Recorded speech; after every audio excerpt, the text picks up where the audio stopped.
impossible de se rendre dans un village sans être invité à boire un ou plusieurs petits punch. Voilà, donc vous voyez, vraiment conception très folkloraliste, hein, on va dire, des populations des Dômes. Et puis, euh, une, l'affirmation aussi très brutale d'une domination très forte. Par exemple, Jean-Émile Vier raconte la première fois qu'il est allé en Guyane, qu'il ne connaissait pas, hein, c'est la première fois qu'il y est allé, il rencontre des maires, et il y a un des maires qui lui dit qu'il est indépendantiste. Et alors là, Jean Milvier lui ressort la fable de La Fontaine, du loup et du chien, en lui disant, voilà, vous êtes, il lui dit, voilà, vous êtes des chiens gras mais avec un collier, vous pourriez être des loups maigres, ce qui est honorable. Vous souhaitez en vérité être des loups gras, ce qui ne saurait se concevoir. Donc vous voyez une conception quand même très brutale de la domination de la France sur les Dômes. Et donc, ce sont ces gens-là qui sont amenés à mettre en place des politiques sans que personne ne les décidait. En fait, il y a très peu de personnalités vraiment issues des DOM qui seront à la direction du Lumidom. Il y aura, au départ, il y aura Raymond Barre pour la Réunion, parce il avait grandi à la Réunion, mais il ne sera pas du tout impliqué dans le Lumidom. Et puis, il y aura le député Petit pour la Martinique et un autre député pour la Réunion qui arrivera après, quoi. C'est vraiment les deux seules personnalités des DOM qui sont présents dans le conseil d'administration du Bumidom. Donc voilà, autant dire que c'est vraiment une politique qui est décidée à la place des gens des DOM. L'autre aspect donc technocratique, c'est l'idée de traiter les choses de façon très rationnelle, avec des chiffres, etc. Et si on regarde par exemple la manière dont sont présentés alors, je vais partager mon écran. Voilà, donc là, normalement, attendez, j'ai oublié de faire un truc. Il faut que je fasse. Allez, il faut que je mette en plein écran. Voilà. Voilà. Donc là, normalement, vous voyez. On voyait tout à l'heure là. Là, vous voyez. Ah non, peut-être pas. Alors, attendez. À ton premier essai, on voyait en fait, hein. Bon, bah, je vais refaire. Désolé, je suis pas très doué avec tout ça, mais voilà. Donc là, vous voyez un rapport d'activité du Humidum en 1971. Je sais pas si vous le voyez bien. Ça va quand même? Ah voilà. Ça y est, j'ai trouvé. Comme ça, vous le voyez bien. Voilà. Voilà. Et donc, vous voyez vraiment une vision complètement comptable. C'est-à-dire que là, on voit que les migrants du Humidum sont vus comme des courbes statistiques avec voilà, des objectifs à remplir. Il s'agit d'arriver à faire migrer un maximum de monde. Donc, c'est vraiment une vision très comptable des choses, avec la volonté de faire migrer les plus jeunes. Pourquoi les plus jeunes? Parce que ce sont ceux qui sont le plus susceptibles de fournir des fauteurs de troubles, d'après les dirigeants du Bumidum. Ils ont peur voilà, que la jeunesse se révolte, donc il faut la faire migrer. Et donc, bien entendu, ça amplifie un mouvement qui existait déjà, mais ça l'amplifie quand même de manière importante, puisqu'on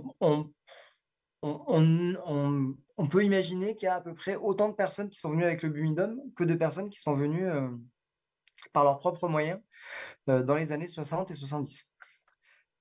Donc ça fait quand même beaucoup de monde. Et en effet, comme le dit Audrey, le Bumidum va vouloir essayer de faire venir même des gens qui sont pas très qualifiés pour avec l'idée qu'il faut les former, mais avec surtout l'idée que il faut surtout pas les laisser dans les DOM parce que ce sont des personnes potentiellement dangereuses, quoi.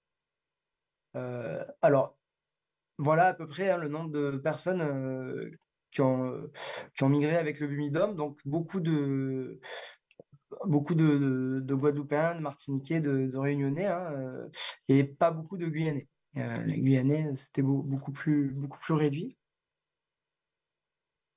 Euh,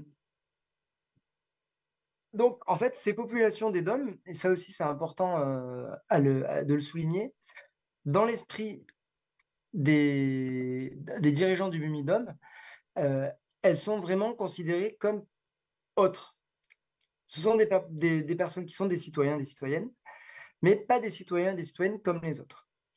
Euh, et donc, dans ce cadre-là, on peut leur imposer des politiques, enfin en tout cas leur proposer des politiques qui en auraient proposé à aucune autre population. On n'a pas vu de Bumidum pour les Bretons, pour les Corses, pour les Provençaux, alors qu'il y a eu aussi des migrations venues de ces territoires, pour les Auvergnats. Bon, voilà. Euh, alors, le Bumidum, il se rend très vite compte qu'en fait, il ne peut pas se contenter d'organiser des voyages. Il va devenir aussi une agence avec un aspect social. Et donc l'aspect social, il va se marquer de plusieurs manières. Donc d'abord, ils vont essayer de déléguer un maximum cet aspect social. Ils vont le déléguer à des associations comme le CNARM, l'AMITAG, voilà, qui sont des associations qui sont créées par des personnes, des DOM qui vivent en France hexagonale, avec voilà, l'idée que ces associations, elles doivent permettre aux gens qui migrent de pas être coupés de leur culture, de leurs racines et tout ça. Bon, bah, ça, c'est un premier élément de l'aspect social. Mais le Bumidum, il va aussi développer un aspect social avec, bon, à l'arrivée, avec des primes, des choses comme ça, des aides au trousseau, voilà, des petites aides comme ça. Mais les deux gros aspects vraiment du volet social du Bumidum, ça va être le logement et le travail. En plus, alors je ne reviens pas sur tout l'aspect familial qu'a développé Audrey, qui est développé par Jennifer Bidet, parce qu'elle en a déjà parlé. Donc moi, je vais me concentrer vraiment sur le logement et et sur le travail.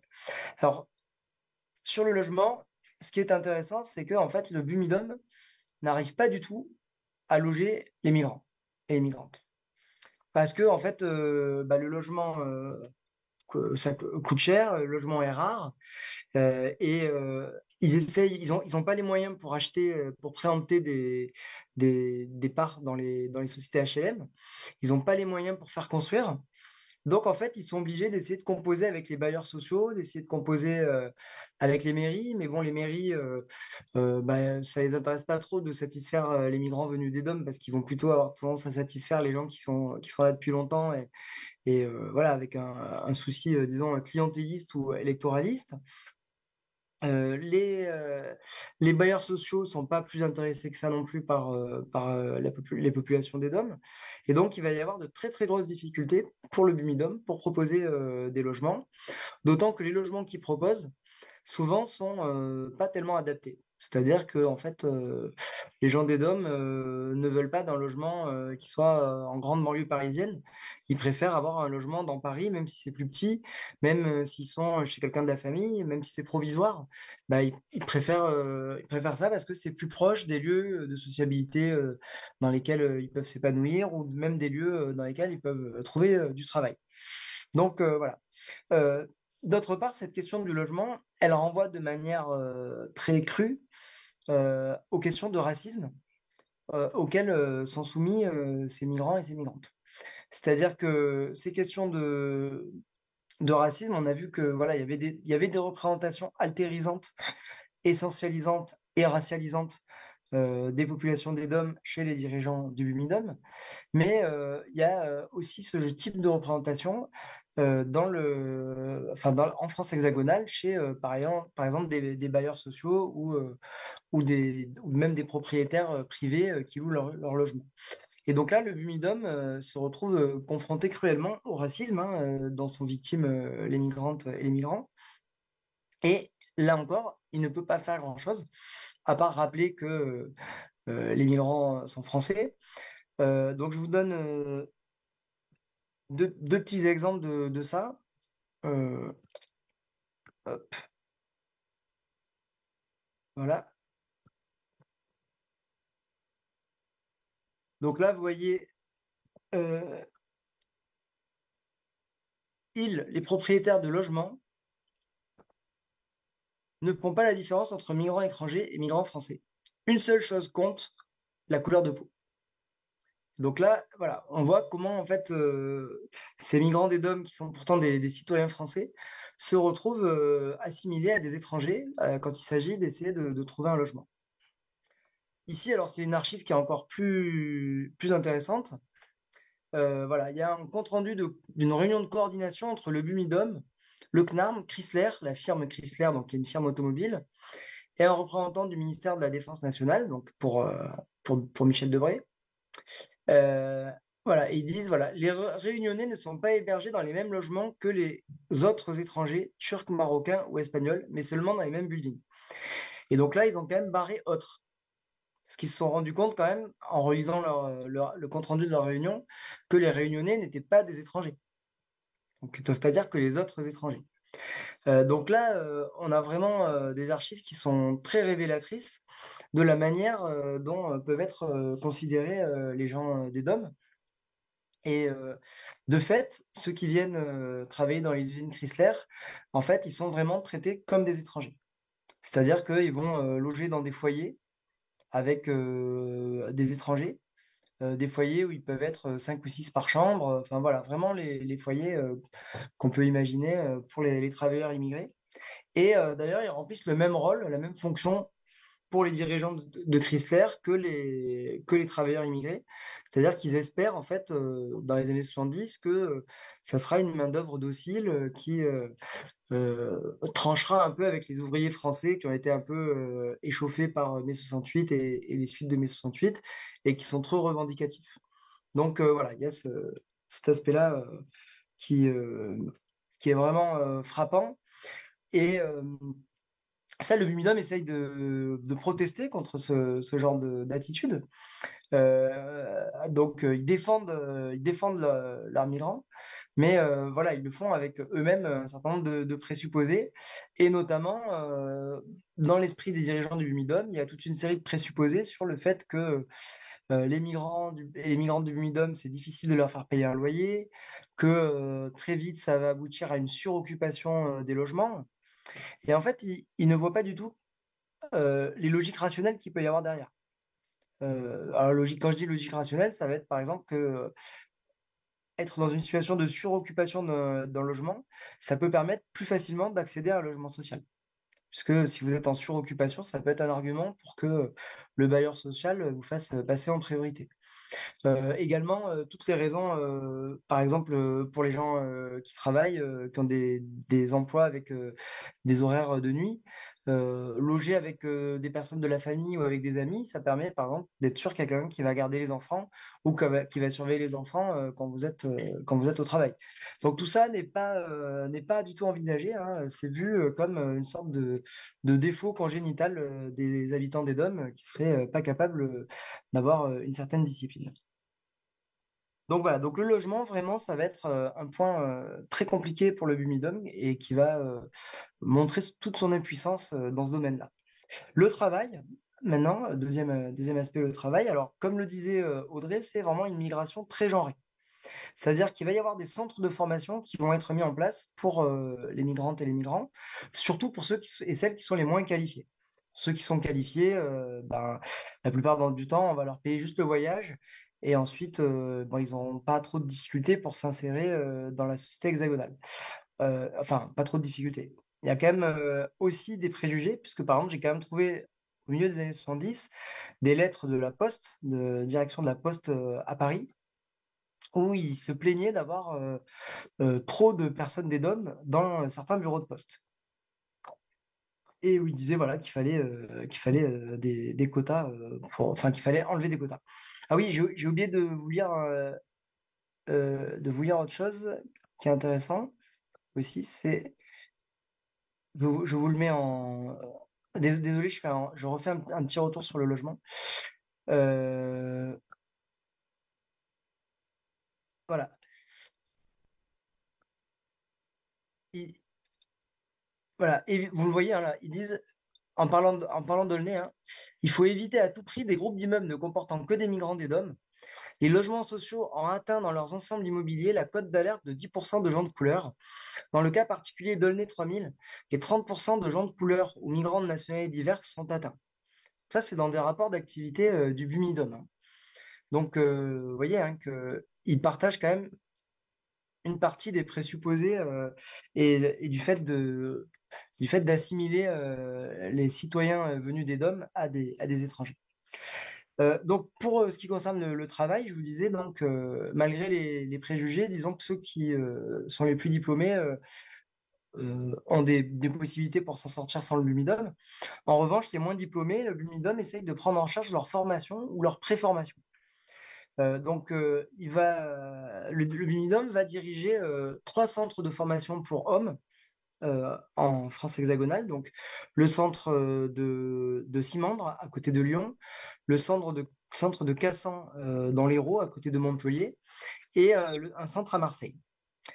Plus un centre exclusivement dédié aux femmes, qui est celui de Cruy-sur-Ourcq. Et pour les Réunionnais, il met même en place un pré-centre de formation à Madagascar, à la Saké. Donc voilà, donc c'est jusqu'au milieu des années 70, il y aura ce pré-centre de formation à la Saké. Et donc là, ils essayent vraiment de proposer aux personnes les moins diplômées, les moins qualifiées d'être formées. Et on a vraiment là, pour les hommes, des formations à l'industrie automobile, ou à l'industrie en général, au bâtiment. Alors même que le BIMIDOM dit que c'est les métiers dans lesquels les migrants des DOM ont le plus de difficultés, parce que le bâtiment, notamment, il faut travailler dans le froid, en hiver, voilà, avec des températures auxquelles ils ne sont pas habitués, et puis que c'est pas forcément ce qu'ils veulent, mais c'est pas grave, on leur donne quand même ces formations-là. Et pour les femmes, à Cruy-sur-Ourcq, c'est des formations pour être domestique. Alors, quelques formations aussi pour être aide-soignante, mais majoritairement des formations de domestique. Alors, ce qui est intéressant, c'est que la manière dont sont conçus ces centres de formation, en fait, ils sont conçus en partie pour apprendre un métier, mais surtout pour ce que le BUMIDOM appelle l'adaptation à la vie métropolitaine. Et donc, l'adaptation à la vie métropolitaine, en fait, c'est quoi? En fait, c'est vraiment une sorte de disciplinarisation de ces personnes. C'est-à-dire qu'on va les mettre dans des centres où ils auront des horaires précis, ils auront des tâches à accomplir, on va encadrer toute leur sociabilité, on va encadrer leur sortie, surtout dans le centre de Cruy-sur-Ourcq, centre féminin. Donc, en fait, on est vraiment dans une institution de disciplinarisation avec voilà, des pratiques qu'on n'aurait pas infligées à d'autres populations et qu'on n'aurait pas infligées à des populations de France hexagonale. Et donc, l'idée, c'est que en fait, on considère que ces migrants et ces migrantes, c'est un peu comme s'ils venaient de pays en voie de développement. L'expression est même parfois utilisée. Et alors moi, je me suis pas mal penché sur le centre de Cruy-sur-Ourcq, où en fait on apprend aux femmes à faire la cuisine à la française, à se servir d'appareils ménagers. On leur donne des cours de français, des cours de mathématiques. Et en gros, si on lit ce qui est dit par les rapports du MINUDAM, on a vraiment l'impression que c'est des femmes qui sont pas très intelligentes, qui sont pas du tout instruites. Et le fait est que j'ai retrouvé dans les archives des lettres écrites par ces femmes, par une partie de ces femmes. Et en lisant ces lettres, eh bien, je me suis rendu compte que contrairement à ce qui était dit dans les archives du MIDOM, elles écrivaient bien. Bon, il y avait des fautes d'orthographe, mais qui n'en fait pas aujourd'hui et quand on est enseignant, on sait bien qu'il y a beaucoup de jeunes aujourd'hui qui font pas mal de fautes d'orthographe, mais en tout cas, on comprend très bien ce qu'elles disent. D'ailleurs, il y en a qui font pas de fautes d'orthographe, hein, elles en font pas toutes. Elles sont complètement capables, dans ces lettres, de s'exprimer, de dire ce qu'elles veulent ou ce qu'elles veulent pas, voilà, de faire état de leurs sentiments et de leurs souhaits. Donc voilà, et il y a beaucoup de ces femmes en fait qui réussissent à partir en fait de Cruy-sur-Ourcq et elles sont vues comme des ingrates, comme des femmes qui ne sont pas reconnaissantes envers le Bumidum. Et en fait, quand on lit les lettres, on se rend compte qu'elles ont des stratégies en fait On voit vraiment la capacité de ce qu'on appelle, en sciences sociales, on appelle ça l'agentivité. Ça vient du terme agency, qui est un terme anglais qui veut dire en fait la capacité de personnes qui sont mises dans des positions subalternes à quand même avoir leur propre stratégie et mener leur propre vie, quoi. Et donc, bien sûr, bah, elles ont pas mal de contraintes, mais elles arrivent quand même, on voit bien dans les lettres qu'on trouve, elles arrivent quand même bah, disons, à ne pas forcément se conformer à ce que le binôme attend d'elles. Et même quand il y a des formules de gratitude, parce que le Bumidum va beaucoup utiliser ça, les formules de gratitude envers l'institution qu'elles mettent dans des lettres.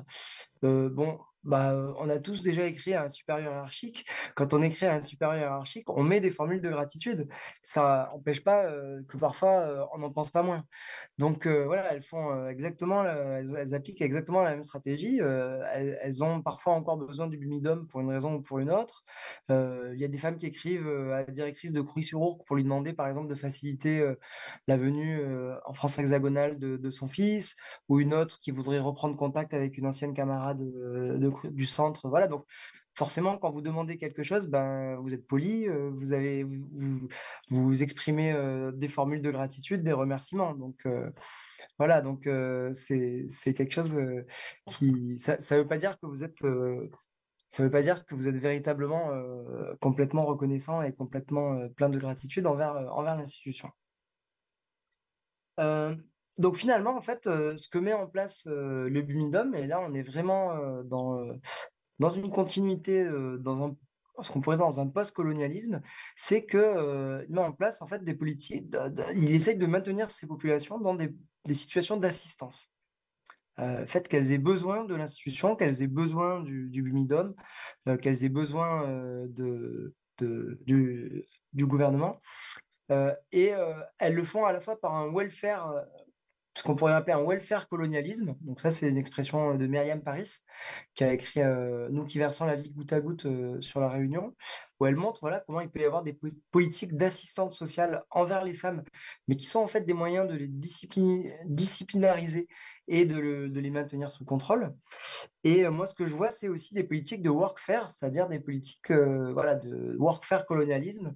C'est-à-dire, on va trouver un travail, on va avoir des filières pour fournir un travail, mais toujours dans cette relation inégale, dans cette relation de domination, dans cette volonté de contrôle, dans cette volonté, en fait, voilà, de discipline des populations. Et donc, on peut vraiment parler avec le BUMIDOM d'un social post-colonialisme, c'est-à-dire un post-colonialisme qui passe par des politiques sociales. Voilà, politique sociale, souvent, c'est bien connoté, mais parfois, ça peut être aussi un instrument de contrôle. Et ce qui est intéressant aussi, c'est qu'avec le Bumidum, vous allez avoir ces logiques de post-colonialisme qui vont être importées directement au cœur de la France hexagonale. Et on a vu les phénomènes de racialisation, d'altérisation, d'essentialisation des populations venues des DOM qui existaient déjà auparavant, mais elles vont être vraiment renforcées dans la France hexagonale. Et donc, il va y avoir des logiques qui auparavant existaient plutôt dans les colonies et qui vont être qui vont exister au cœur de la France hexagonale. Donc ça aussi, c'est quelque chose d'intéressant. Alors bien entendu, il ne s'agit pas du tout de dresser un trait d'égalité entre la période coloniale et la période post-coloniale, puisque notamment le fait que ces citoyens migrants aient la citoyenneté française, ça leur offre des possibilités d'échapper à ces stratégies du Bumidum et à ces stratégies post-coloniales qui sont beaucoup plus grandes que celles qui existaient auparavant.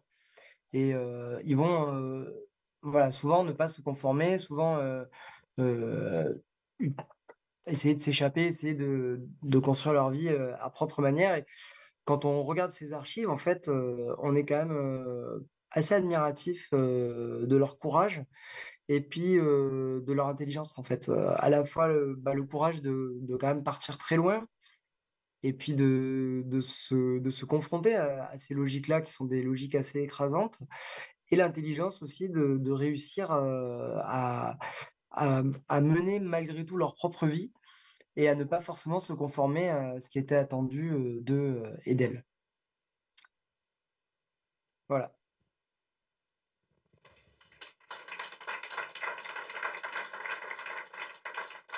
Je ne veux pas parler trop longtemps pour laisser quand même la place aux questions. Et puis peut-être, Audrey, tu veux peut-être compléter des choses que j'ai dites aussi. Non, très En tout cas, rapidement. merci de votre écoute. Très rapidement, je pense qu'une partie enfin, sur cette question parce que c'est vrai que, voilà, une des particularités du binôme, c'est de vouloir encadrer d'une façon ou d'une autre euh, la venue des gens, une partie de leurs activités, etc. Et en fait, ce contrôle, on voit bien qu'il réagit en fait de façon assez négative à toutes ces migrations spontanées. Et par exemple, il y a des exemples de communication disant ne venez pas hors du Bumidum parce que voilà, vous allez vous faire arnaquer quand vous allez chercher un logement, alors que par ailleurs, ils ont du mal à trouver des logements aux gens. En fait, en indiquant que pour pouvoir migrer de façon safe, pour pouvoir migrer dans les meilleures conditions, il faut passer par l'institution. Il faut ce cadre, il faut ce contrôle. Et c'est vrai que ça, c'est une discussion qu'on a eue avec une de nos une étudiante qui a fait son master sur le Bumidum et qui va probablement, enfin, non, alors, pas en thèse, mais Léa Payet, que Sylvain connaît bien, qui est elle de La Réunion. C'est vrai qu'elle a commencé, elle voulait absolument, elle est dans une perspective très décoloniale au début de son master, elle voulait montrer à quel point c'était une institution extrêmement coloniale, etc.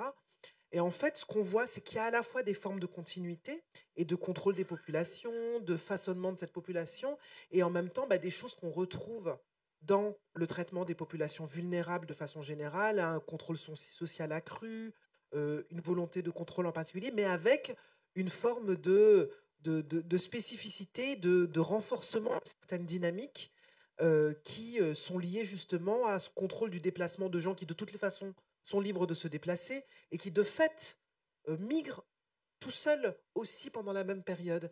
Et c'est vrai que ça rend du coup, pour moi, c'est important du coup d'offrir cette espèce de nuance, de complexité quand on analyse ces migrations et en même temps de se dire mais pourquoi cette institution existe? Pourquoi est-ce qu'elle est là? Pourquoi est-ce qu'elle est créée? Quelles sont les raisons de sa création? Alors même que les gens peuvent partir s'ils le souhaitent, les gens sont en mesure et en capacité et le font de fait souvent et que ça ne plaît pas à l'institution et que c'est tout ça qu'on essaie justement de naviguer. Et je pense qu'on a assez parlé qu'on peut, pendant les quelques minutes qui restent, il y a une dame qui lève Et la main.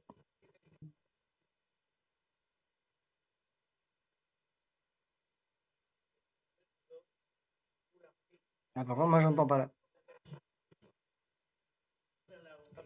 Désolé, si vous n'avez pas le micro, j'entends pas, Si mais... dans les archives ou si ça a été très, enfin, comment dirais-je, important pour que ça pu être noté qualitativement, quantitativement.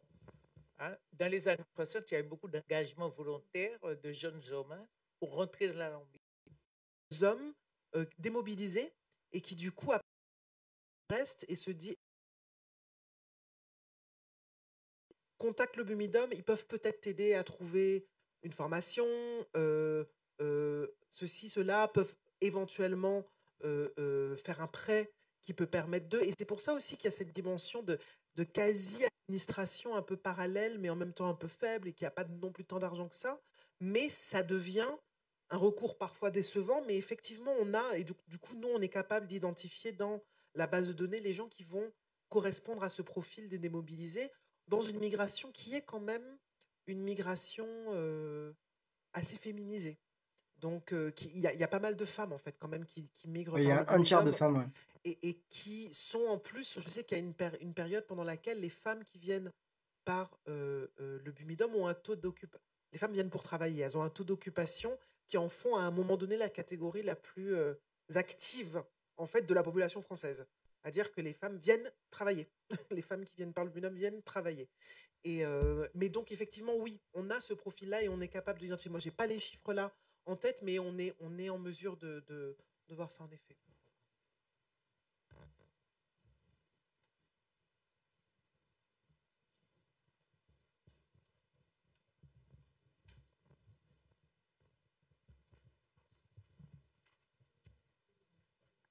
Bonsoir, merci pour ces interventions très intéressantes. Moi, je voulais savoir à partir de quand les gens pouvaient s'émanciper, à partir de quand le Bimidum pensait qu'ils construisaient leur vie. Est-ce que c'était toujours dans des conditions de rupture ou à la prise ou à la signature d'un contrat ou est-ce qu'ils restaient toute leur vie justement un peu contrôlés Euh, Ouais, si tu veux, je réponds. Bah, le Bumidum, en fait, une fois qu'ils étaient arrivés et qu'ils avaient quitté le centre de formation, ils s'occupaient plus tellement d'eux, quoi. En fait, ils s'occupaient d'eux si ils avaient des demandes à son égard ou s'ils avaient des dettes. S'ils avaient des dettes, il essayait de les retrouver, de les faire rembourser. Mais voilà, il n'avait pas vocation à suivre les gens pendant longtemps. Nous, on a des dossiers où on voit, en fait, il y a des dossiers où il y a juste le voyage. La personne, elle a voyagé avec le Bumidum et puis voilà, point barre, quoi. Et il y a des dossiers où, par contre, il y a des demandes de la part des gens. Et à la fin des années 70, d'ailleurs, ils se sont même occupés, comme disait Audrey, de gens qui n'étaient pas partis avec le Bumidum. Mais comme ils avaient en fait, eux, ils voulaient montrer l'image d'une migration qui avait réussi. Et donc, ils avaient peur que des gens qui seraient pas venus avec le Bumidum, mais qui seraient dans un échec de la migration, ça risquerait de retomber sur le Bumidum. Donc, il s'adressait à eux.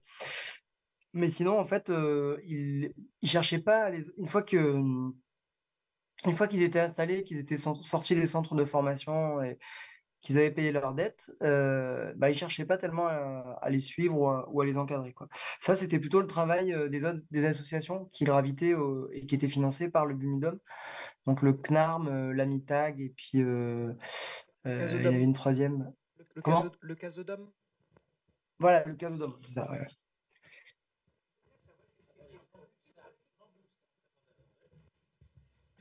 Non, je sais pas, on parle beaucoup de dettes, c'est quelque chose qui m'échappait complètement. Je voulais savoir qu'est-ce qui était remboursable.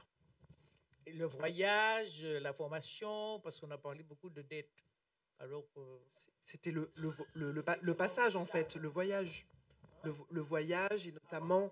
Mais oui, parce qu'en fait, ils pouvaient. Alors, c'est une des choses. C'est pareil, ça fait partie des petites choses. Et peut-être que Sylvain pourra revenir dessus, mais effectivement, les gens vont parfois faire venir une partie de leur famille, mais ils payent. Alors, ils ont parfois des facilités de paiement. Ça va, au lieu de donner des sommes qui sont élevées par rapport au salaire, ça peut voilà, d'avoir le billet payé, mais on demande souvent aux gens de faire une avance. Et donc, c'est vrai que dans toute cette histoire du minimum qui paye le billet, oui et non. Ils le payent techniquement, mais en fait, les gens, en fait, on leur demande de contribuer à leur passage et de finir par rembourser. Et après, les dettes, ça peut être aussi des demandes de prêt. Par exemple, quelqu'un qui va se retrouver dans une situation particulièrement difficile va parfois se tourner vers le Bumidum et faire une demande d'assistance. Tout comme on retrouve dans les archives préfectorales des gens qui vont écrire leur situation en disant, voilà, j'ai toujours travaillé, là, soit je suis sans emploi depuis un moment, ou mon patron ne me paye pas, ou ne me paye pas autant que vous devrez me payer, etc. Je suis dans la difficulté, demande d'assistance au préfet, en tant que représentant de l'État, qui va parfois donner une assistance et dire, mais par ailleurs, vous pourriez aussi vous adresser au Bumidum et partir. Enfin, on retrouve ce type de choses-là, et dans le fonctionnement du Bumidum, on retrouve ça. Peut-être que tu veux préciser les choses sur les billets des gens. Bah ouais, alors les billets, par exemple, Jennifer Bidet, elle a montré que ils vont faire payer pour le regroupement familial. Ils font payer plus ou moins cher en fonction du degré de parenté. Donc, par exemple, si c'est un enfant, bah, le binôme va participer plus largement. Mais si c'est un cousin ou un neveu, ben là, la personne qui le fait venir, elle va payer un peu plus, quoi. Et ils faisaient aussi des prêts pour les loyers aussi. Des fois, ils avançaient le premier mois de loyer ou les 2 premiers mois de loyer ou la caution. Et donc ça, tout ça, c'était des choses que les migrants pouvaient parfois ne pas rembourser. Par exemple, bah, si vous avez un logement, vous déménagez, le BIMDOM n'a plus votre adresse et vous n'êtes pas obligé de rembourser le prêt, quoi. Donc eux, ils voient ça comme un truc horrible, comme un truc de gens malhonnêtes et ingrats. Passage de membres de la famille, ils disent, bah, en fait, euh, en vrai, je ne peux pas rembourser maintenant, donc je ne rembourserai pas. En fait, et en fait, ce qui est paradoxal avec cette institution, c'est effectivement qu'on est dans des situations où on a à la fois comme ça des formes de contrôle, mais en même temps on est dans ce type de politique sociale de responsabiliser les gens. Il faut que vous gagniez après votre autonomie, il faut que vous vous débrouillez, mais en même temps on veut quand même enfin, on est vraiment dans cette espèce de va-et-vient qui fait pas qui est pas enfin moi, je pense pas que enfin, tu diras ce que tu en penses, mais c'est pas une institution rationnelle. Je sais pas si une institution peut être rationnelle, mais on n'est pas sur un plan rationnel où ils savent exactement ce qu'ils font tout au long de la période. C'est pas le cas en fait. On voit bien qu'il y a des priorités à des moments, qu'il y a des moments où on veut inciter les gens à partir, après on veut plus qu'ils viennent, ou en tout cas on veut ralentir un petit peu le mouvement, qu'ils se débrouillent, mais en même temps pas qu'ils viennent par leurs propres moyens. On voit également, et ça c'est une chose qui pour moi est assez importante, au début du Bumidum, on a certes cette volonté étatique des préfets, de l'État, mais on a aussi une partie de la bourgeoisie, souvent des hauts fonctionnaires aussi, notamment antillaises, qui appellent de ses voeux la création d'une agence pour mettre en forme une migration qu'ils estiment désordonnée et qui donne une mauvaise image des Antillais. Et cette mobilisation, il y a un petit lobbying qui est fait avant le Bumidum de la part d'une partie de la bourgeoisie qui est sur place, qui dit non mais les gens, ils arrivent de plus en plus jeunes, c'est un peu n'importe quoi. Et la première année du Bumidum, ils écrivent pour féliciter le Bumidum parce qu'on a une élite ouvrière qui est venue, donc ils sont très contents des migrants qui viennent, et puis après, quand ils estiment que ça se massifie, ils sont plus satisfaits. Et donc c'est aussi, il y a quelque chose aussi dans le Bumidum qui dit beaucoup de choses, des enjeux autour de la domination dans nos territoires, et pas que de la part de l'État, mais aussi de la part des classes dominantes qui ne sont pas forcément étatiques, des territoires. Et ça, c'est un élément aussi où, comme on voit, qu'il y a des formes d'encadrement bien plus poussées des Réunionnais que des Antillais. Et ça correspond à la fois à des formes de représentation, mais aussi à ce qui se passe politiquement à La Réunion à ce moment-là, à l'implantation d'une élite politisée antillaise et pas forcément réunionnaise en France hexagonale à ce moment-là, et où du coup, ils sont aussi moins en capacité de se défendre et de répondre que les Antillais. Et ça, c'est des choses qu'on voit. Ça, c'est que Léa Payet montre dans son mémoire notamment, que les formes d'encadrement, non, c'est peut-être Margot Arthur qui l'a montré, qu'il y a des formes d'encadrement des populations qui vont être accentuées pour certains que pour d'autres, accentuées à certaines périodes par rapport à d'autres. Juste une question au sujet du transport. Au début, les participants ils voyageaient par bateau et ça a duré 12 à un peu de 2 jours. Et à la fin, est-ce que l'avion a supplanté le bateau ou à quelle année à peu près le transport en avion? Alors, je saurais pas dire, mais c'est vrai qu'au début, c'est plutôt le bateau et après, plutôt l'avion. Ouais. Ah, on t'entend pas là, Audrey. Enfin, moi, je t'entends pas.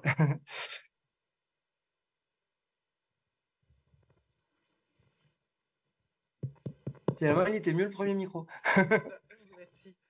Moi, alors, j'ai plus la date exacte, même si je l'ai eu, mais on observe qu'à partir du début des années 70, c'est vraiment de façon beaucoup plus systématique l'avion qui va remplacer. Alors, monsieur a peut-être une réponse. Mhm. J'ai un frère qui est parti, pas par le Bumidum, mais il est parti, bon, de façon, pas par le Bumidum, par la famille.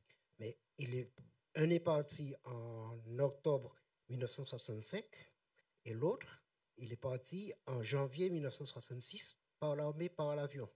Donc c'est le tournant, il est là. Il y a des tantes, des parents qui venaient en vacances régulièrement par le bateau jusque vers cette période, soit 1965. À partir de 1966, c'est l'avion il y a un basculement par l'avion.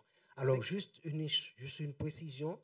La dame a dit tout à l'heure que des gens s'étaient engagés dans l'armée. Mon frère qui est parti en 1966, c'est par le service militaire. Donc, il y a aussi le service militaire, simplement, qui fait que la migration s'est accélérée. Et surtout que, en fait, ceux qui sont partis par le service militaire, ils estiment qu'ils sont déjà passés par une institution disciplinaire et que donc c'est bon, ils peuvent rester aussi.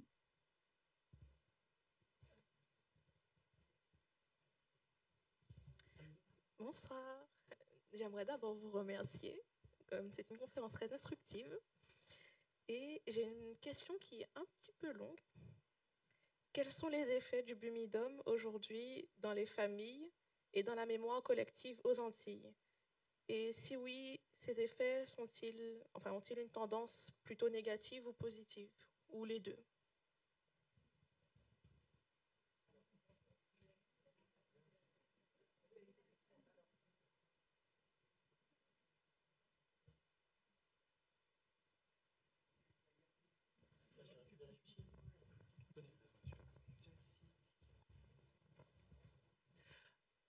Alors, oui, je pense que la mémoire effectivement du bumidum qui est accentuée par le fait qu'on a de plus en plus de supports. En fait, on en parle davantage. On en parle beaucoup plus qu'au début des années 2000, par exemple, où des gens... moi, je sais que quand j'en ai... Et mon papa qui était là tout à l'heure, qui lui est parti pareil par l'immigration familiale, début des années 70. Et moi, quand je découvre l'existence du bumidum, alors que la migration est vraiment inscrite dans l'histoire de ma famille, je dis, bah, t'as déjà entendu parler du bumidum? Il me regarde, genre, évidemment. Enfin, c'est comme si bah, c'était une chose que je devais connaître nécessairement. Donc oui, il y a une mémoire qui va être différente d'une famille à l'autre parce que selon que la maman, par exemple, est partie, a laissé les enfants chez la grand-mère pendant 1, 2, 3, 4 ans, selon que tel membre au pluriel de la fratrie est parti à tel ou tel moment. Ça fait des expériences différentes dans les vies. Et c'est vrai qu'on a des expériences qui sont, notamment cette question de la séparation, notamment avec les mères, et ce souvenir de la mère qui est partie pour aller travailler, qu'on est resté avec une tante, avec la grand-mère, avec une cousine, c'est des choses qui, sans être formulées comme ça à ce moment-là, sont devenues... Voilà, on a des gens qui nous ont dit dans des conférences à Paris, qui nous disent oui, bon, vous avez beau nous dire que les gens, ils avaient leur agency, capacité d'agir, tout ce que vous voulez. Moi, le bumidum, c'est ma maman qui est partie, que je ne l'ai pas vue entre mes 7 ans et mes 10 ans. Et ça, c'est vrai que c'est une réalité qu'on ne peut pas effacer. Donc, il y a des choses extrêmement négatives. Et puis, vous avez aussi des gens qui vont vous dire oui, c'était dur de partir, mais bon, j'ai pu avoir un travail, et puis j'ai acheté mon pavillon, et puis les gens n'avaient pas forcément des gros salaires, mais des salaires stables, dans des contextes aux Antilles où on reste malgré tout sur des économies qui produisent peu d'emplois, et où les gens vont avoir peut-être plus souvent des carrières discontinues. Et en plus, comme les aspirations scolaires vont devenir de plus en plus importantes et que le développement de l'offre universitaire ne va pas se faire au même rythme que le développement des aspirations scolaires, partir devient comme un passage important pour beaucoup de familles, ce qui fait que ça va aussi un peu amoindrir. Donc la réponse est oui et non. Mais c'est vrai que comme on est de plus en plus conscient de cette politique, qu'on est dans cette situation démographique qui est catastrophique, qui s'explique largement par le bumidum, mais pas uniquement par le bumidum. Notre collègue Marine Haddad, qui est sociologue et démographe, qui a été en charge du volet très quantitatif, elle montre, en regardant un petit peu les recensements pendant, après le bumidum et d'autres enquêtes, sans doute qu'elle ne serait pas très contente que je décrive l'enquête comme ça, parce que c'est beaucoup plus précis quand elle le dit, elle, mais elle montre qu'il y a un effet démultiplicateur du bumidum, mais qu'une partie des gens qui sont partis seraient partis quand même. Donc ça aussi, c'est le bumidum, c'est pas la cause du problème, c'est une solution inadéquate aux problèmes qui sont réels d'économies qui ne produisent pas suffisamment d'emplois pour tout le monde, de développement pour l'ensemble des gens, au-delà de tout un tas d'aspirations et de discours sur bon bah voilà, je vais juste aller ailleurs et avoir accès à une meilleure condition. Mais donc oui, il y a une mémoire qui, je pense, depuis 10-15 ans, va être plus politisée, peut-être. Mais je dis ça, mais le bumidum, toute son existence est contestée. C'est-à-dire que le bumidum, c'est un facteur de politisation d'énormément de gens, en Martinique comme en Guadeloupe, et dans une certaine mesure à La Réunion aussi. On ne peut pas du tout penser que les gens ont vu le bumidum. Enfin, je veux dire, dans les années 60 et 70, vous avez des manifestations, des choses qui s'organisent contre le bumidum, contre le fait qu'on vide le pays des forces vives. Les gens préviennent déjà de ce phénomène-là, et il est opposé. Donc il y a une histoire aussi des luttes qu'on peut faire avec cette question du bumidum et de la migration et de l'incitation au départ.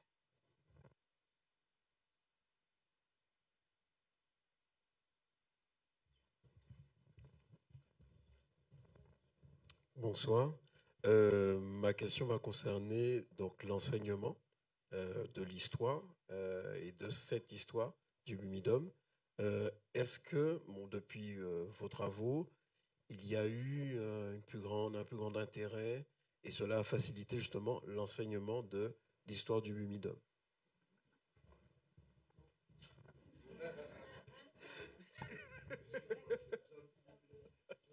Alors, non. À part s'il y a des choses que je ne connais pas, mais Bah, dans mon université, il y a une collègue qui s'appelle Morgane Honoré, ah oui. qui est, elle est chargée de cours, elle n'est pas titulaire, mais elle est en train de finir sa thèse et elle fait un cours sur l'histoire des Antilles, donc à Paris 8, à Saint-Denis. C'est un cours qui fait salle comble à chaque fois.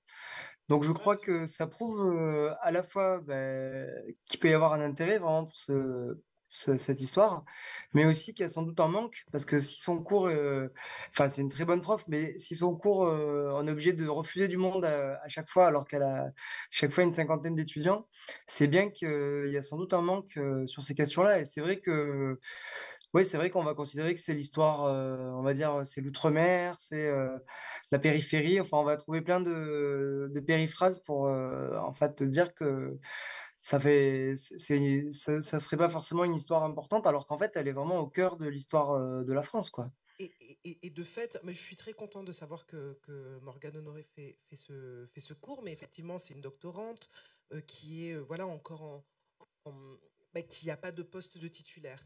Et en fait, moi, c'est pareil, mon premier cours sur l'histoire, c'est-à-dire que hors de l'Université des Antilles, l'Université de la Réunion, c'est compliqué d'offrir des cours comme ça, et que le premier cours que j'ai donné sur ces questions, alors que j'étais en poste à l'Université de Lille, c'était à New York.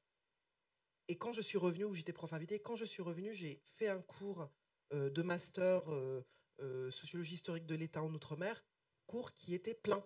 Qui était plein. Et en fait, il y a un vrai intérêt et qui était plein. Et il n'y a pas beaucoup, il n'y a pas tant d'étudiants originaires des Outre-mer à Lille que ça. Mais en fait, faire un cours de sciences politiques sur les Outre-mer, en fait, c'est assez simple parce que des questions d'État, rapport à l'État, élections, mouvements sociaux, enfin, on a de quoi, de quoi faire.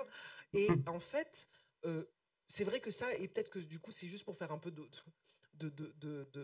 d'autopromo collective, c'est que là, ce qu'on veut faire à la suite de ce projet-là, qui pour nous est une étape, et puis la recherche c'est collectif, les sujets n'appartiennent pas ça nous appartient pas ces sujets, même si on travaille dessus pendant un moment, c'est qu'on s'est posé la question, est-ce qu'on fait un colloque, est-ce qu'on fait pas de colloque, si on fait un colloque, on le fait où? Paris, Martinique, Guadeloupe, logiquement il faudrait le faire à La Réunion, parce qu'il y a plus de Réunionnais qui sont partis par le Bumidum, et en fait, outre que c'est un travail énorme de faire un colloque, c'est aussi un peu un one-shot, et du coup, on va transformer le site qui existe pour le moment de notre projet de recherche, alors qui est un site de chercheurs, hein, donc qui n'est pas encore très sexy, mais l'idée c'est de pouvoir offrir un espace de ressources avec les résultats, parce que là on est allé super vite sur les résultats qui ont été offerts, sur même on a la liste de toutes les choses qu'on a repérées qui existent sur le Bumidum. Là, il y a un livre qui vient d'être publié sur le Bumidum en anglais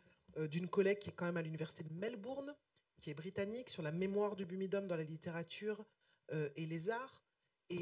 Et en fait, pour que les gens puissent trouver, oui, on a fait le lancement du livre, il était minuit pour elle aussi, c'est parce que elle est à Melbourne, quoi. Et c'est quand même quelque chose qui est assez parlant, que ce soit comme ça. Et du coup, c'est vrai que nous, ce qu'on voudrait faire, c'est de permettre de rendre accessibles les résultats de notre recherche, tout ce qu'on a pu faire. Donc, on a déjà ce site qui s'appelle Migrindum, qui a un carnet de recherche scientifique. Et donc, je viens d'avoir des nouvelles de mon département qui a accordé un financement. Donc, je ne l'ai pas encore dit à l'équipe, donc Sylvain ne savait pas encore. On va pouvoir, en fait, travailler pendant les mois qui viennent, mettre en ligne les résultats qu'on peut avoir et puis pouvoir aussi tenir au courant, parce qu'il y a des mémoires qui vont se faire, il y a des gens qui, on l'espère, vont travailler sur la base de données, et que ça puisse permettre d'être un espace de ressources en ligne, parce que précisément, il n'y a pas, c'est pas dans les programmes scolaires, c'est du relativement contemporain, il n'y a quasiment rien sur les Outre-mer, mais ça veut pas, voilà. Les jeunes s'informent et vont chercher, et les jeunes et moins jeunes, Et ils moi, regardent en ligne. Et du coup, c'est Moi, vrai que d'offrir ça en ligne, c'est une chose qui est importante pour nous. Moi, l'an dernier, j'avais été au colloque qui avait été organisé par Olivier Servat, qui est donc député de Guadeloupe. Il avait organisé un colloque à l'Assemblée pour la date anniversaire du Bumidum. Et j'avais vraiment été frappé par le nombre de gens qui étaient dans la salle et vraiment le besoin de parler, en fait, de beaucoup de personnes. Bon, bien sûr, on avait commencé, il y avait des chercheurs et puis des grands témoins. Il y avait Firmin Richard, enfin voilà, il y avait plein de gens qui avaient un petit peu parlé au début et on nous avait écouté avec attention. Mais ensuite, il y avait vraiment beaucoup de gens qui avaient besoin de parler et puis d'exprimer ce que représentait pour eux le Bumidum. Et alors d'ailleurs, il y avait des visions assez différentes et des fois des visions qui correspondent pas complètement à ce que nous on voit en tant que chercheurs ou chercheuses. Mais en tout cas, il y avait vraiment un besoin, quoi. Et c'est certain que ce besoin, pour le moment, il n'est pas rempli par l'éducation nationale parce que dans les programmes du secondaire, ben, ça, c'est pas très présent. Et dans les programmes universitaires, ben, voilà, à part quelques endroits où il y a quelques personnes qui font des choses, c'est peut-être un peu plus rempli finalement par les films, par les livres, par les BD. Il y a eu la BD de Jessica Oublié.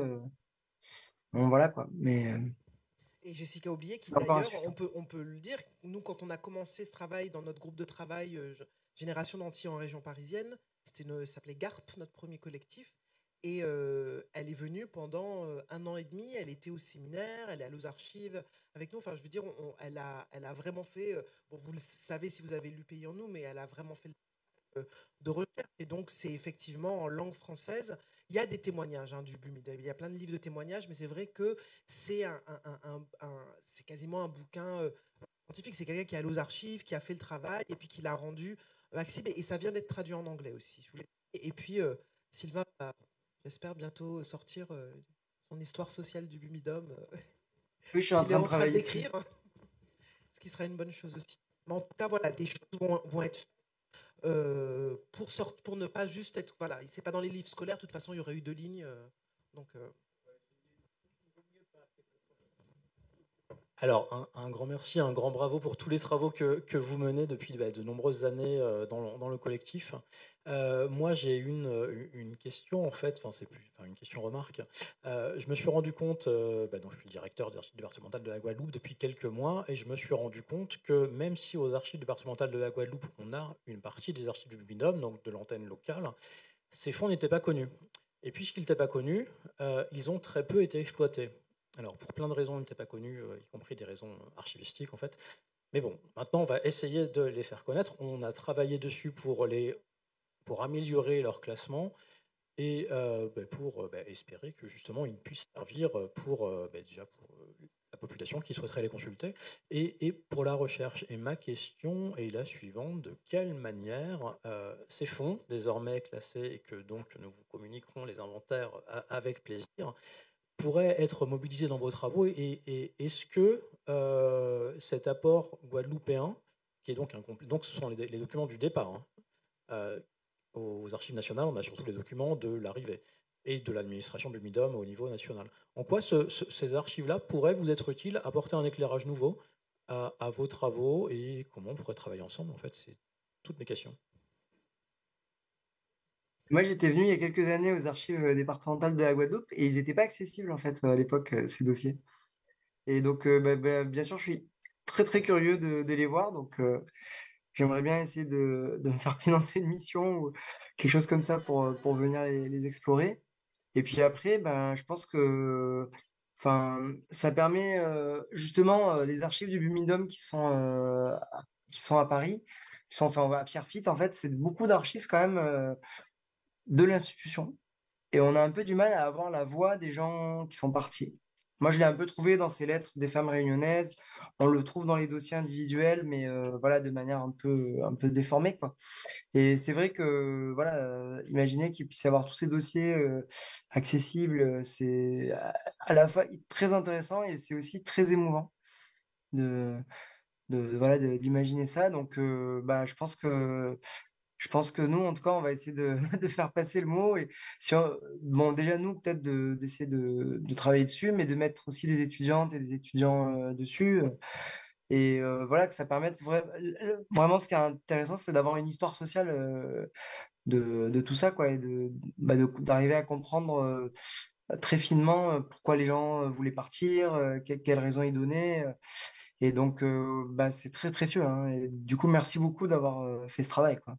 Ouais, et puis, pour ajouter des choses, je pense que bah, en tant que responsable de ce projet, c'est vrai que j'ai là à cœur je parlais du site, qu'on parle de plus en plus de nos publications, mais notamment parce que c'est quand vous avez déjà des publications sur un sujet, pour les étudiants, c'est plus simple en fait de naviguer le sujet et de pouvoir à leur tour dire ah mais tiens, il y a sur ce sujet-là tous ces archives qui n'ont pas encore été exploitées, mais j'ai des pistes pour confirmer des intuitions, j'ai des pistes aussi pour discuter, remettre en cause ce que Monsieur Pathieu, Madame Cécine ont dit dans tel article, parce que j'ai ces nouveaux documents qui permettent de réévaluer ça. Et c'est vrai que la recherche, c'est quelque chose qui est cumulatif.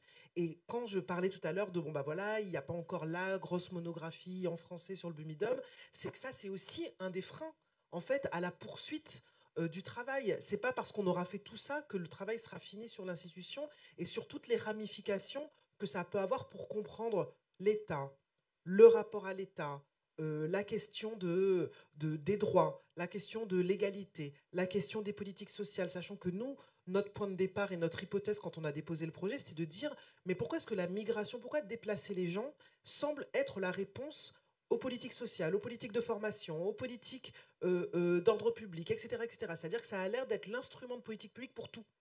La migration, c'est pour tout. Et en fait, on arrive à avoir des réponses un peu fines sur tout un tas d'aspects de ces questions-là, et il faut poursuivre. Et ce sera bien qu'on voit c'est quoi la place de la migration dans les politiques de formation qui sont quand même essentielles dans les sociétés d'aujourd'hui. La question du rapport à l'État, en particulier là depuis quelques années, c'est quand même une question qui est centrale aussi en Martinique et en Guadeloupe, par exemple. Et du coup, de pouvoir le saisir aussi par l'objet du MIDOM, c'est une chose. Il y a une faculté de sciences politiques ici, ont aussi travaillé, et c'est hyper important qu'on ait ça. On a un collègue d'ailleurs de Guadeloupe qui était dans le projet, parce que c'est comme ça, parce que ceux qui ont le plus accès, c'est les étudiants d'ici. Donc des gens vont venir faire une mission, travailler pendant 10 jours s'ils arrivent à se faire financer une mission de 10 jours, mais c'est important que ce soit saisi aussi par les étudiants d'ici, les étudiants de Martinique par exemple. Et un truc important aussi, s'il y en a parmi vous qui ont des archives de famille, de gens qui sont partis avec le Bumidum et qui ont qui ont envoyé des lettres, par exemple, ou des choses comme ça. Surtout, ne les jetez pas. Il faut qu'elles soient conservées. Ça peut être bien de les amener aux archives départementales et elles soient conservées, parce que ça, c'est aussi quelque chose qui manque un peu. Enfin, en tout cas, moi, ça m'a manqué dans mon travail de trouver des choses comme ça, quoi. Et donc, c'est vrai que cette idée de collecte, en fait, d'archives personnelles, intimes, liées au Bumidum, bien sûr, ça peut avoir un côté gênant parce qu'on n'a pas forcément envie que voilà, les lettres de sa famille se retrouvent utilisées par des historiens ou des historiennes. Mais n'empêche que c'est quand même hyper nécessaire, hyper utile, justement, pour avoir une vision encore plus fine et savoir encore plus ce qui se passait dans la tête des personnes qui partaient, quoi.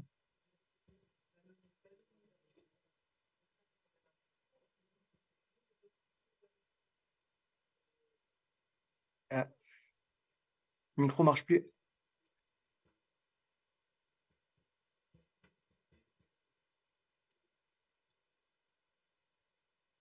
Je sais pas comment on fait Audrey pour casser tous les micros. Merci. Les dossiers Bumidum qu'on a sont anonymisés. Donc nous, on les anonymise, ce qui fait qu'on ne peut pas retrouver les gens, ce qui est aussi important parce que c'est des histoires qui sont aussi pas simples. Mais par exemple, c'est tout bête. Donc bon, c'est vraiment dommage que il va y avoir une version 3D de l'exposition visiblement, mais l'exposition là, il y a un objet donc félicitations au commissariat d'exposition, cette fameuse robe. Il y a une robe, voilà la tenue qu'une femme qui a aussi été un grand témoin, enfin une des témoins du Bumidum qui a livré la robe qu'elle porte au moment de l'arrivée. Ça peut paraître rien, mais pour les chercheurs en sciences sociales et puis pour les gens qui s'intéressent à ces enjeux, c'est extrêmement important. C'est aussi ça, les sciences humaines et les sciences sociales, c'est comprendre les expériences des gens au passé, au présent, et savoir juste comment est-ce qu'on s'habille pour voyager. Comment le fait qu'on s'habille, on voyage pas habillé n'importe comment. J'ai une collègue qui disait quelque temps, je suis l'enfant de quelqu'un, donc je ne vais pas voyager n'importe. Et je trouve que ça c'est important parce que ça dit aussi quelque chose des conditions dans lesquelles on part et de l'attention qu'on porte, voilà, à soi. On a quelque chose aussi, on part pour la mobilité sociale, mais on le fait en s'élevant aussi physiquement, en montrant, en donnant à voir une forme de dignité par le vêtement. Et ça aussi, c'est une manière de faire l'histoire et la sociologie de nos sociétés. Et c'est vrai que donc, Je compte sur toi, Audrey, pour m'envoyer une photo de la robe. Oui, oui, j'ai pris une photo, ma fille a pris une photo. Mais c'est vrai que ce genre de choses-là, et d'un coup, vous pouvez vous dire, ah mais tiens, mais c'est vrai, j'ai encore le sac, j'ai gardé le sac que j'avais quand je suis partie. Ou ce genre d'éléments-là, vraiment, c'est la culture matérielle. Et parce que c'est l'histoire récente, c'est vrai que l'histoire récente des Antilles, il y a de gros trous dans l'historiographie. Vous avez plein d'événements qui sont passés au début des années 80, les gens n'ont plus la mémoire de ça. Et les historiens n'ont pas encore commencé à s'y intéresser. Mais c'est maintenant qu'il faut collecter, c'est maintenant qu'il faut garder, qu'il faut conserver. C'est l'histoire. Et c'est vraiment... Enfin, donc moi, j'ai trouvé extraordinaire cette robe. Je trouve que c'est top parce qu'elle raconte énormément de choses au-delà même de l'histoire de la femme qui l'a portée.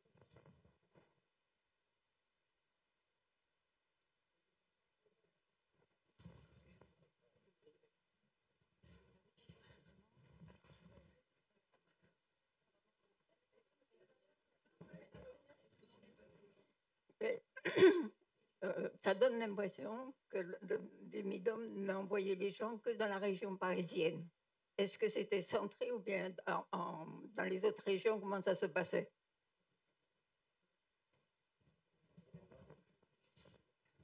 Bah non, ils envoyaient des gens un peu partout, hein, notamment dans la région de Lyon, un peu dans la région de Marseille aussi, mais c'est vrai que eux, dans leur idéal, ils auraient dispatché les migrants et les migrantes dans la France entière. Mais en fait, voilà quoi, les gens étaient quand même très attirés par la région parisienne et peut-être par d'autres grandes villes aussi. Il y avait Toulouse aussi, Lyon, Marseille, mais quand même beaucoup la région parisienne parce que bah, c'est là où il y avait le plus d'offres d'emploi. C'est aussi là où il y avait le plus de personnes déjà qui venaient des DOM qui étaient déjà sur place. Et donc, en fait, quand on migre, bah, souvent, c'est quand même bien de se retrouver dans un endroit où il y a déjà des gens qu'on connaît qui viennent du même endroit. Donc, voilà, il n'y en avait pas qu'en région parisienne, mais il y en avait quand même beaucoup en région parisienne.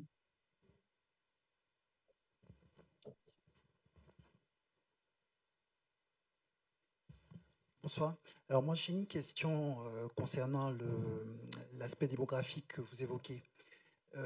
Est-ce qu'il n'est pas justement, il n'y a pas un facteur, c'est celui de l'explosion démographique qui est souvent cité à l'aube des années 60, notamment au niveau des personnalités qui sont en charge du plan?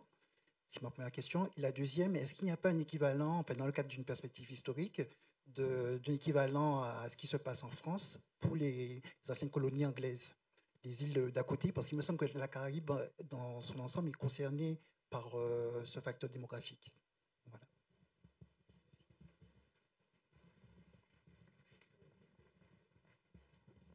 Alors, la question, enfin, c'est une question qui est vraiment importante, la question de l'explosion démographique, c'est-à-dire l'accroissement de la population est constitué et pas forcément vu comme un problème. C'est constitué comme un problème à ce moment-là dans l'histoire de ces territoires-là pour un ensemble de raisons. Il n'y aura pas d'emploi pour les absorber et puis en plus, les jeunes se révoltent, pour le dire de façon très rapide. Mais on constate à ce moment-là, et tout à l'heure on parlait du travail de Myriam Paris, qui est une collègue qui a fait un très bel ouvrage sur la Réunion, qui s'appelle « Nous qui versons la vie goutte à goutte », sur la question de la maternité, du lait, du contrôle de la population à la Réunion, de la période de l'esclavage jusqu'aux années 40-50. Et elle a ensuite travaillé un peu sur la suite. Et elle montre bien comment, dans les mêmes périodes, vous allez avoir des discours qui vont être faits aux femmes du Nord, faites des enfants, et à qui on va empêcher d'accéder à la contraception ou au planning familial, à la contraception ou à l'avortement. Et au contraire, tester la pilule contraceptive sur les portoricaines, stériliser une partie une proportion extrêmement forte des femmes, je parlais des portoricaines tout à l'heure, mais c'est le cas aussi au début des années 60, les femmes portoricaines entre 20 et 50 ans ont été pour une large part stérilisées par les États-Unis. Il faut que en gros, on est à chaque fois dans des cas où en gros on dit aux femmes ce qu'il faut qu'elles fassent de leur corps, mais avec des injonctions qui vont pas être les mêmes. On empêche aux femmes de contrôler voilà, la contraception, etc. Par exemple, aux États-Unis, notamment les femmes blanches, mais on stérilise les noires américaines. Et en fait, on est quand même dans des situations où ça explose. On considère que l'accroissement démographique est un problème dans des endroits où les populations, où on ne considère pas désirable que cette population augmente trop vite. Sauf que on remet très fortement, on perturbe très fortement les pyramides démographiques et les dynamiques démographiques de ces endroits-là. Et la situation dans laquelle on est aujourd'hui, qui n'est pas exacte, qui n'est pas la conséquence directe du bumidum en tant que tel, mais qui est en tout cas très largement liée à cette question du contrôle, du forme de contrôle des populations. Donc le problème démographique, bah, ça dépend. S'il est construit comme un problème, c'est un problème. Ce qui ne veut pas dire qu'il n'y a pas effectivement un enjeu. Mais en fait, on constate souvent que plus un endroit se développe, moins les gens font des enfants. C'est comme ça que ça marche, en fait. Et pas dans l'autre sens. Donc, voilà.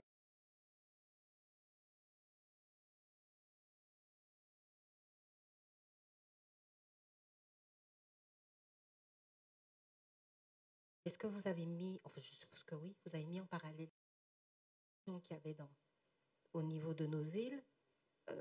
Et vous parlez également des faits des multiplicateurs de ce bumidome.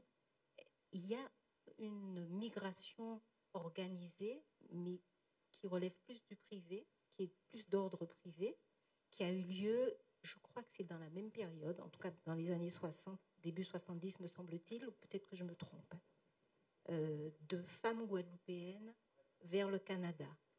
Et donc j'aimerais savoir si le bumidome aurait été peut-être... Non, il n'y a pas de...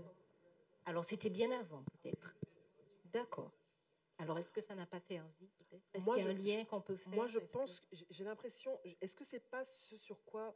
C'est possible que Monique Milia, qui est historienne à l'Université des Antilles, c'est pas impossible. Je pense qu'elle travaille dessus, sur ces migrations de femmes guadeloupéennes au Canada. Ah, elle fait une conférence en septembre. Ouais. Il faudra poser la question à Monique Milia Marilus, qui est en fait aussi une des premières thèses sur bumidum. Elle comparait les migrations antillaises vers la France aux portoricaines vers les États-Unis. Et non, c'est pas... Et je voulais juste te dire que nos zones, je te donne tout de suite, Charlie, nos zones, en fait, la culture du déplacement peut s'analyser, on peut parler depuis l'esclavage aux migrations des Kalina et autres Arawak, etc. Donc c'est une question vraiment très importante qui mérite d'être... Bien sûr, et puis c'est vrai qu'il y a dans les choses qu'on veut montrer, il y a notamment... Voilà, il y a de plus en plus de choses qui se font sur les migrations des Antillais au moment de la construction du canal de Panama. C'est des sociétés qui sont des sociétés de la mobilité. Mais c'est vrai que ce que nous, on voit avec cette politique de migration organisée, c'est que les effets sur la population sont bien plus importants. Enfin, opèrent des transformations beaucoup plus structurelles sur la démographie, d'une part. Et d'autre part, il y a cette question aussi qui est en fait la question fondamentale de qu'est-ce que c'est que la départementalisation et les dynamiques qui vont s'opérer notamment au moment où il y a l'Empire. Dans quelle mesure est-ce qu'au moment où les gens accèdent à la citoyenneté avec une croyance, en fait, globalement, et c'est ce qu'on voit dans les courriers que les gens écrivent, au-delà même du contexte du bumidum, après la départementalisation, les gens font valoir leurs droits. J'ai travaillé pendant 30 ans, on m'a jamais donné une fiche de paie, j'ai travaillé toujours, on me dit que j'ai pas cotisé à la retraite, je n'ai cessé de travailler toute ma vie. Les gens font valoir leurs droits quand ils écrivent au pouvoir public. Et du coup, qu'est-ce que ça, au-delà même des effets démographiques, la mise en place d'une politique de déplacement organisée des personnes qui est vécue de façon aussi compliquée par certains à l'époque même de la politique, pose question. Pose question puisqu'effectivement, il n'y a pas de tel organisme qui existe pour les Auvergnats ou même les Corses.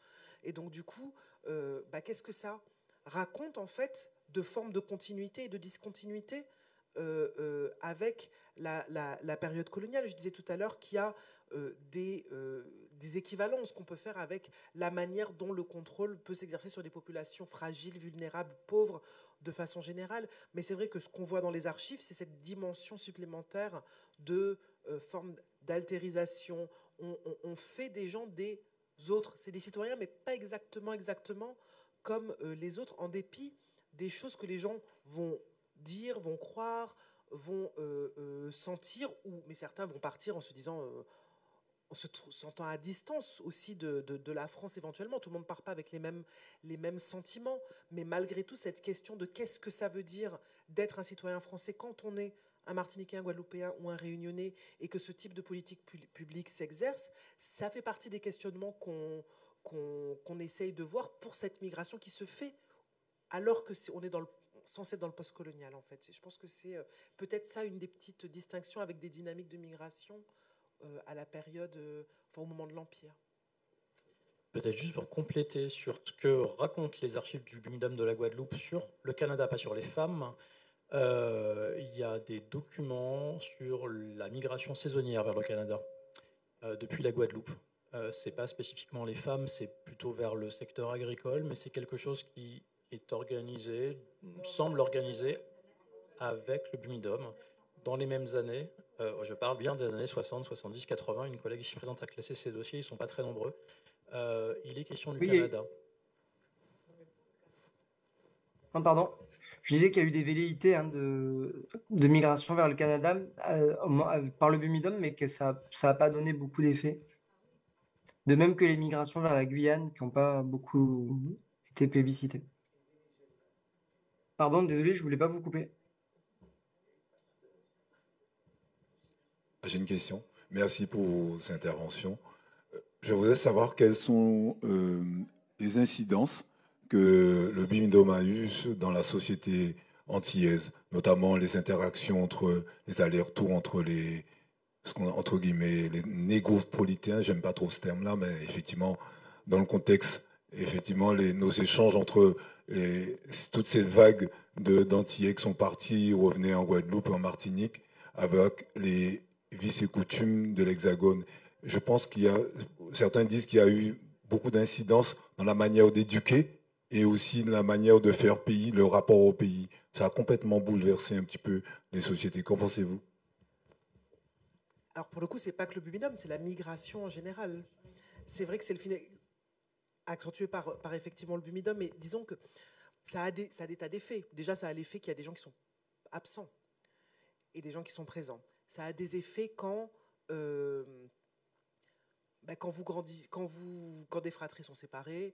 Ça a des effets quand, par exemple, aujourd'hui, alors qu'on est avec des populations vieillissantes et vieillissantes plutôt qui vivent plutôt plus vieilles, mais plutôt en plus mauvaise santé que dans l'Hexagone, et que c'est compliqué en fait de pouvoir s'en occuper puisque une partie des enfants ne sont pas là, et qu'on va avoir des retours parfois, même pendant quelques temps, surtout des filles d'ailleurs. Il y a aussi une migration de retour genrée pour le soin des parents. Ça va modeler nécessairement des manières de vivre. Ça va modeler aussi, par exemple, il y a ce fameux retour au moment, pour ceux qui sont devenus fonctionnaires, ce retour des bonifiés, avec eux qui se plaignent que la première question soit quand est-ce que vous repartez, mais qui est aussi avec cette idée que eux, de leur point de vue, ils n'ont plus vraiment complètement exactement leur place, puisque le pays continue d'avancer sans eux. Et puis, pour ceux qui sont restés, cette idée que, mais pour qui ils se prennent, ils viennent, et ceci et cela. Et donc, il y a tout un tas, sans doute, de malentendus, de désaccords, mais qui sont aussi un peu amendés par le fait que la migration est devenue une réalité tellement forte dans tellement de familles. C'est rare de trouver, en fait, alors moi j'en ai trouvé une sur laquelle je fais une petite enquête en ce moment, une famille où les gens ne sont pas partis depuis 3 générations. Tout en ayant une mobilité sociale forte, des gens qui sont vraiment partis de zones rurales, pauvreté, etc. Et je suis assez fascinée parce que c'est pas du tout la situation dans ma famille où les gens n'ont cessé de partir, et pour certains revenir, mais n'ont cessé de partir. Et donc du coup, ça fait partie de cette histoire sociale à faire, de cette ces questions, cet espace de vie transatlantique qui s'est construit et qui connaît depuis quelques années un nouveau chapitre avec les réseaux sociaux et les groupes WhatsApp. Je veux dire, c'est tout. Ça paraît tout bête, ça paraît pas être un objet très digne d'étude, mais ce que la possibilité de parler de façon, de ne pas attendre les heures creuses pour appeler, de ne pas attendre le dimanche pour appeler, de pouvoir envoyer un message à sa maman tous les matins, de pouvoir voir les petits-enfants sur l'écran. Voilà. Ça, c'est des choses, ça transforme aussi malgré tout les dynamiques. On peut être sur le groupe de recevoir la prière de Tati. Ce qu'on ne pouvait pas, on vous disait, ah mon Dieu, Tati est dans ces histoires d'église, machin, mais là, vous recevez. Mais c'est vrai que ça transforme nécessairement une partie des choses. Et on le voit, par exemple, par la circulation de la musique, par le fait que, du coup, une partie des mouvements sociaux ici vont faire appel à on va dire, la diaspora. Oui, mobilisez-vous aussi, ça permet de faire nombre sur certaines causes parfois. Donc, moi, je pense que ça a été le sujet de mon premier livre, de justement travailler sur ces formes de présence des Antillais en France. Et les transformations depuis 50 ans sont absolument énormes. Mais c'est aussi, il y a un très beau film qui, pour le coup, est sur La Réunion, qui est un cas qu'on connaît un peu moins et qui mérite vraiment d'être connu, et Erika étant salée, qui s'appelle Lève la tête d'Enfant Noir. C'est un film réunionnais, c'est un petit documentaire où elle raconte quelque chose qui, aux Antilles, on appellerait ça la blesse. Elle parle de la manière dont son père, qui est parti par le Bumidum, et elle, ont cette espèce, ce mal-être, c'est quelque chose, ils ont une espèce de douleur qui est liée à la migration. Ils disent très peu Bumidum dans le documentaire, c'est d'une beauté, mais ça nous dit tellement de choses aussi sur les relations familiales, les non-dits, les silences. Il est parti, mais il ne parle pas de sa vie avant. Il n'était pas là quand son papa est décédé. Recevoir le coup de fil à 3 h du matin. C'est ça aussi. Et ces histoires-là, elles méritent aussi d'être racontées. Et la migration importante, elle fait ça aussi. Elle fait que vivre avec des gens qui sont à 8000 km est devenu en fait une réalité pour une grande famille, une grande partie des familles antillaises. C'était une longue réponse. On va peut-être approcher de la fin. Une toute dernière intervention, si quelqu'un le souhaite, parce qu'il est quand même 2 h du matin, je crois. Ouais. Et peut-être pareil. Ah non. Moi, je qui ne serait pas intervenu déjà là-bas.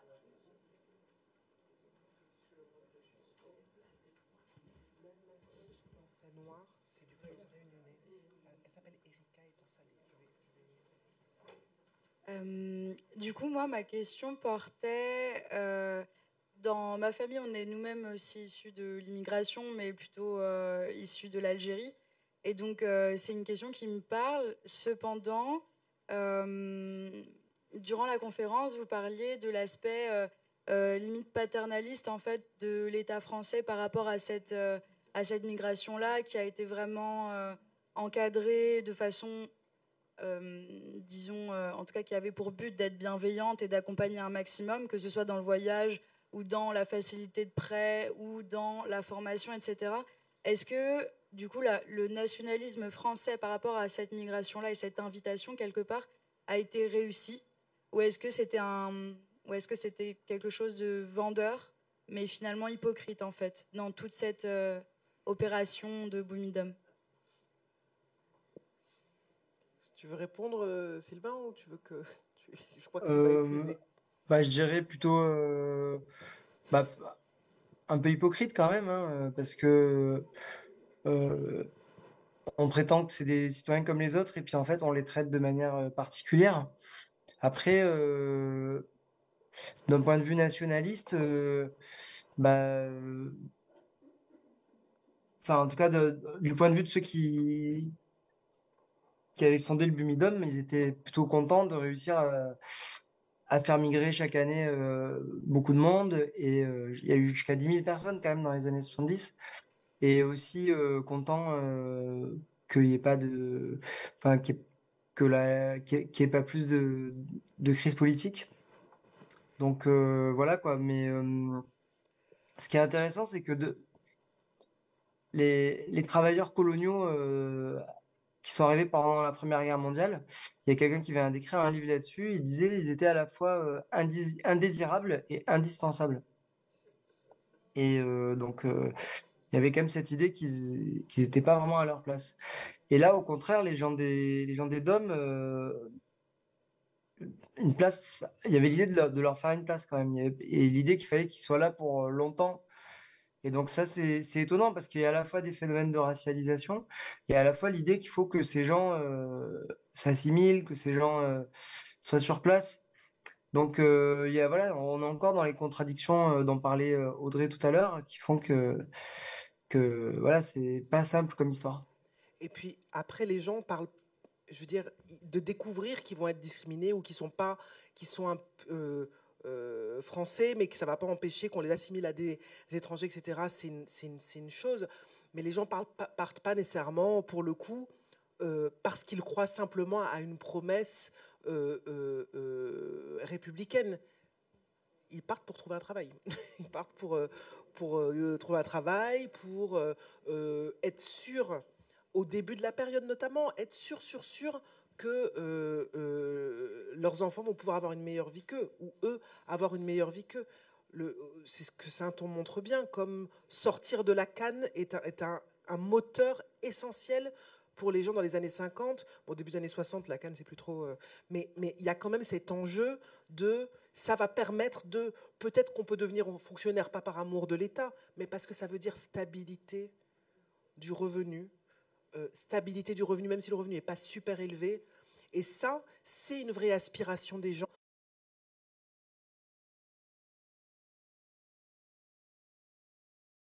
Certains, ça va... Enfin voilà... à une quinzaine d'années de la fin de la Seconde Guerre mondiale. Donc cette idée, enfin, y compris Frantz Fanon, dont on nationaliste français, quand il part au moment de la guerre, il part aussi avec cette idée que voilà, il va défendre aussi une grande cause et qu'il va se battre pour la France notamment. Il en revient très très largement, mais si vous voulez, on est aussi à une période où pour les gens, ça pouvait vouloir dire cela aussi. Et du coup, oui, c'est une espèce de fausse promesse. Le nationalisme peut-être fonctionne un petit peu, mais je pense qu'il n'est vraiment pas central dans la décision de départ des gens.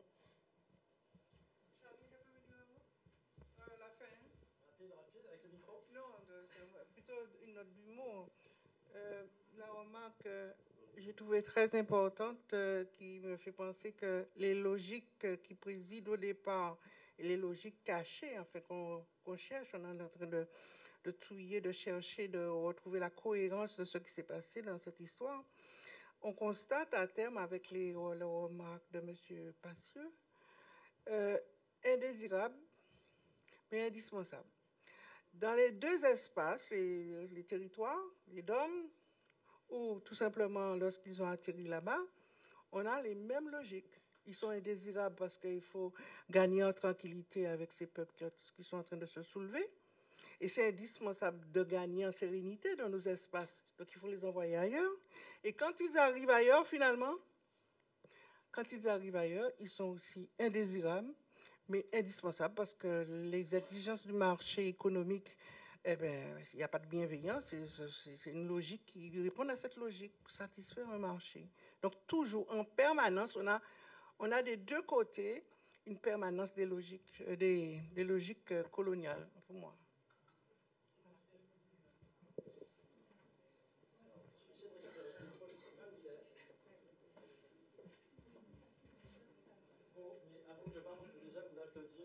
Chaleureusement.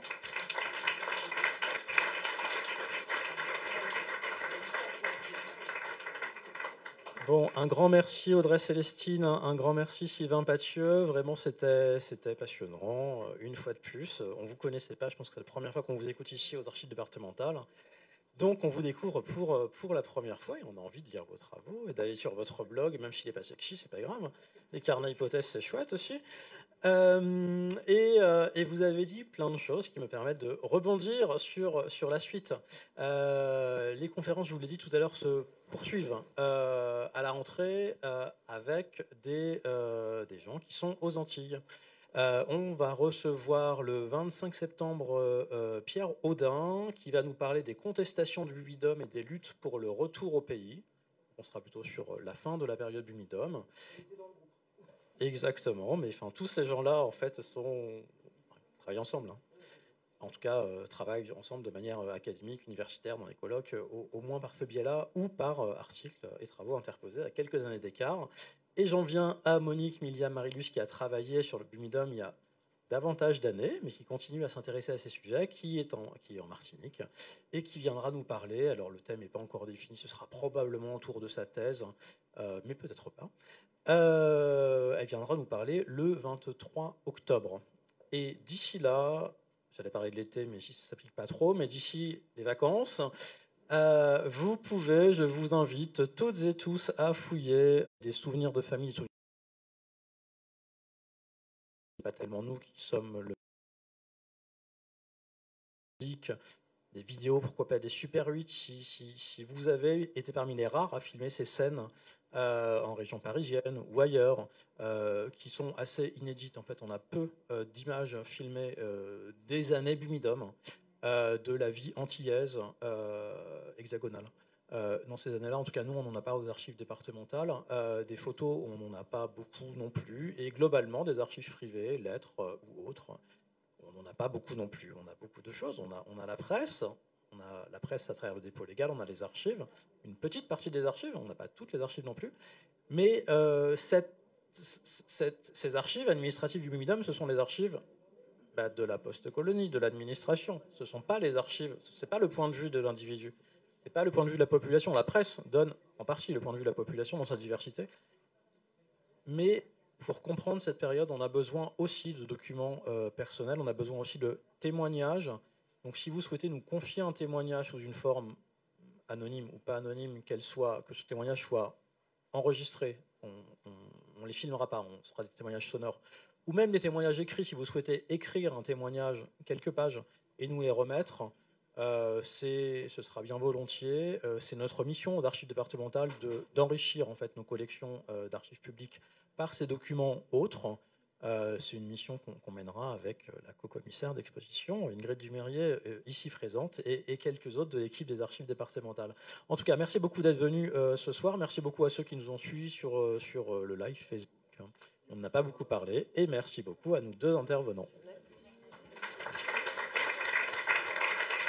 Merci, à bientôt. Oui, voilà, je vais aller bouger là. Bonne soirée à vous.